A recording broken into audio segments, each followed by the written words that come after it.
what they are doing is more than holding hands and kissing, okay? They are engaged in the most detestable, unclean, abominable acts you can imagine.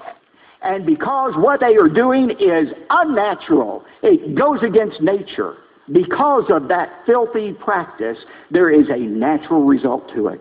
There is natural physical consequences to homosexual behavior. And that's why God says, don't engage in it. You are going to harm your bodies in doing so. You know, I think it is extremely ironic that people who react violently against the government having any kind of regulation about private sexual behavior, they allow the government other mandates into their personal lives. For example, we readily accept, we don't do it all the time, but we accept that the government has a right to tell us to wear our seatbelts or to wear a helmet if we're riding a motorcycle. I mean, we accept that government has a right to do that because the government has determined that those kind of laws protect and unnecessary deaths. And yet the health risks associated with homosexual acts are far more serious than those effects of not wearing a motorcycle helmet or wearing your seatbelt. Taxpayers through Medicaid foot the bill for at least 50% of all people diagnosed with AIDS, and 90% of children with AIDS, and 70% of women with AIDS. The lifetime medical cost for treating a person with AIDS from infection until death is estimated at $154,000 for adults and nearly $500,000 for children. But the societal ramifications of this Lawrence decision go far beyond simply giving government approval for homosexual activity. Justice Kennedy, who supported this decision, believes that implicit in the 14th Amendment of the Constitution is the right of every American to engage in whatever kind of sexual behavior he wants to engage in. Quote, "At the heart of liberty is the right to define one's own concept of existence, of meaning, of the universe, of the mystery of life.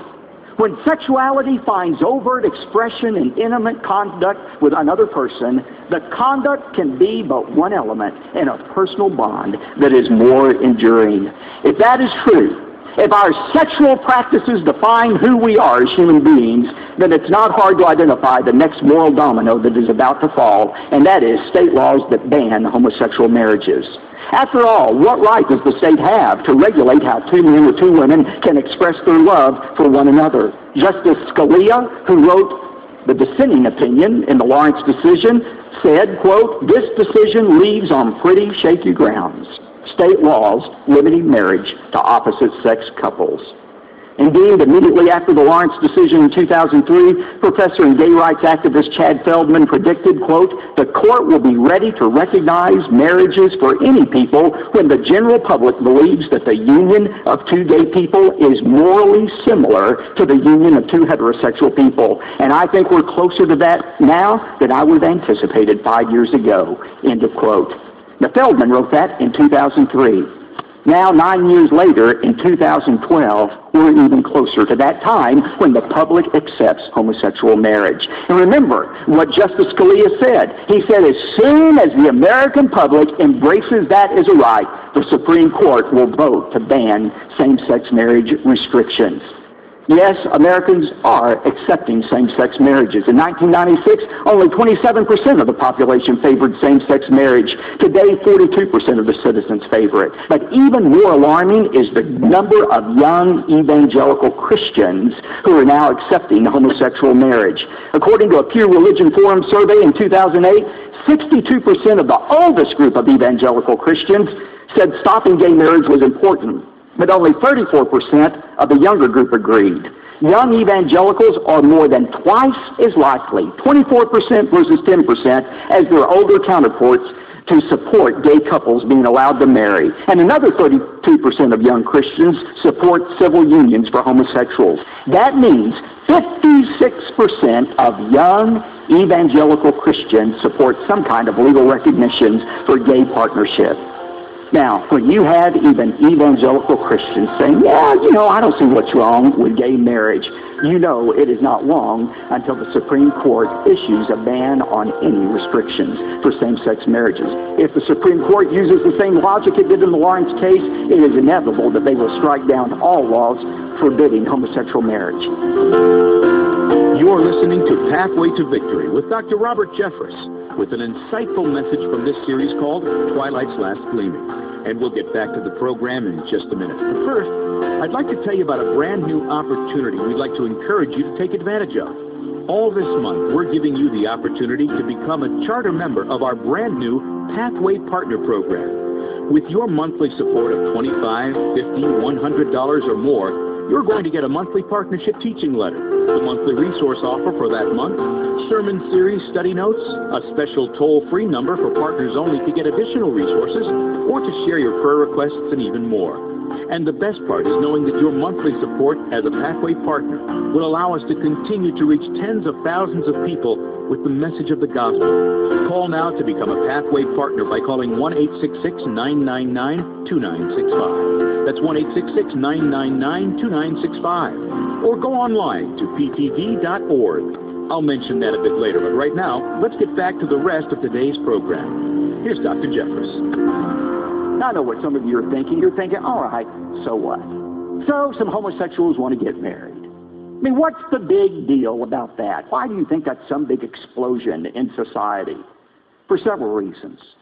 First of all, redefining marriage to include same-sex relationships devalues the institution of marriage itself. Let me illustrate that for you. Let's say that our society decided that we want to be more inclusive, and so we're going to take the color purple. And instead of using purple just to refer things thought to traditionally be purple, we're going to be more inclusive. And we're going to use purple to describe every hue and tint and color under the sun. Everything is purple. An apple is purple. A daisy is purple. An orange is purple. Everything is purple. Suddenly, purple has lost its distinctiveness. In a world where everything is purple, nothing is purple. It's the same way with marriage. I mean, if you're going to say, we're going to redefine marriage, we're going to be more inclusive, marriage is not just between a man and a woman. It can be two women or two men to define marriage. Why stop there? I mean, why not be even more inclusive and say, okay, if you have one man and three women, that's a marriage, polygamy. Or what's to keep a man from marrying his 13-year-old daughter and saying, that's a marriage? Or what's to keep a woman from marrying her cat and saying, now that's a marriage, I love my cat. I love my cat more than I love my husband. I'm going to marry my cat.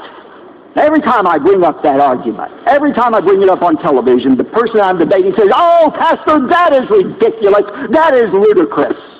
You know, 40 years ago, we would have said the idea of two men marrying one another is ludicrous as well. But you know, every time I give that argument, you know, where's the end of this? They say that's ludicrous, but they absolutely never have any counter-argument to it. Because in a world where everything is a marriage, nothing is a marriage.